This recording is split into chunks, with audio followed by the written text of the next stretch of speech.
அப்போ சரின்ட்டு வயர்லெஸில் பேச வைக்கும்போது அந்த ஸ்டீஃபன் சொல்கிறது, இந்த மாதிரி பீட்டரு, முத்துவேல் அவங்க கூட நான் ஒர்க் பண்ணேன், என்னை வந்து காப்பாற்றுங்க காப்பாற்றுங்கன்றாங்க. அப்போ தான் வந்து இந்த ப்ரெசென்ட்டில் இருக்க இந்த போலீஸ்க்கு தெரியுது, ஆமாம் சார் ஸ்டீஃபன் ஒருத்தர் எங்கள் போலீஸ் ஸ்டேஷனில் இருந்தார்.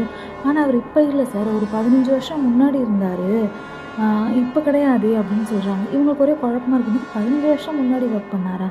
பீட்டர் முத்துவேல் கூடலாம் ஒர்க் பண்ணிட்டு இருந்தார். ஆனால் 4 பேரும் சேர்ந்து போனாங்க காட்டுக்குள்ளே, அதுக்கப்புறம் அவங்க திரும்பி வரவே இல்லை அப்படின்றாங்க.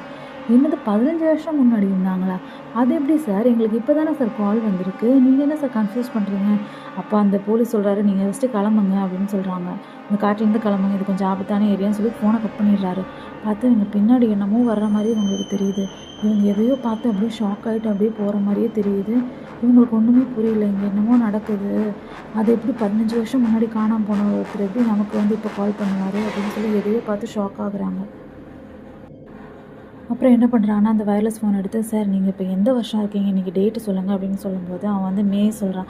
மே 26 சார். சார் நீங்கள் இயர் சொல்லுங்கள் சார் அப்படின்னு சொல்லும்போது தான் அவன் 15 வருஷம் முன்னாடி இருக்கிற இயரை சொல்கிறான். 2015 சொல்கிறான். சார் என்ன சார் சொல்கிறீங்க, 2015ஆ? அப்போ தான் இவங்க யோசிக்கிறாங்க, நம்ம இருக்கிறது 2025 ஆச்சு அப்படின்னு நினச்சிக்கிட்டே அவனுங்க அப்படியே நேராக பார்க்குறானுங்க. பார்த்தா எலும்பு கூட கிடக்கு. ஆமாம், அந்த வயர்லெஸ் ஃபோனில் பேசிகிட்டு இருக்க போலீஸ் ஆஃபீஸர் வந்து செத்து எலும்பு கூட கிடந்துட்டுருக்கான். அப்படி பார்த்தா இந்த பக்கத்தில் போலீஸ் ஆஃபீஸரோட ரத்தம் அந்த மண்ணில் விழுது. அப்போ வந்து அவங்களுக்கு அந்த யாரோ கத்துற மாதிரி, என்னை காப்பாற்றுடா, என்னடா ப்ராங்க் பண்ணுறியா, என்னை காப்பாற்றுடா அப்படின்னு நிறைய பேர் இந்த காட்டில் தொலைஞ்சு போயிருப்பாங்க. அவங்களோட சத்தம்லாம் இவங்களுக்கு அப்படியே மொத்தமாக கேட்குது. இவங்களுக்கு பயங்கர பயமாகிடுது. இவங்களும் இதுலேருந்தே தெரியுது இவங்க என்ன ஆக போகிறாங்கன்ட்டு. இந்த போலீஸ் ஆஃபீஸர் என்ன பண்ணிடுறாங்க, என்ன சத்தம் இது அப்படின்னு சொல்லிட்டு துப்பாக்கி எடுத்துகிட்டு டிஷ்னு ஷூட் பண்ணிடுறான்.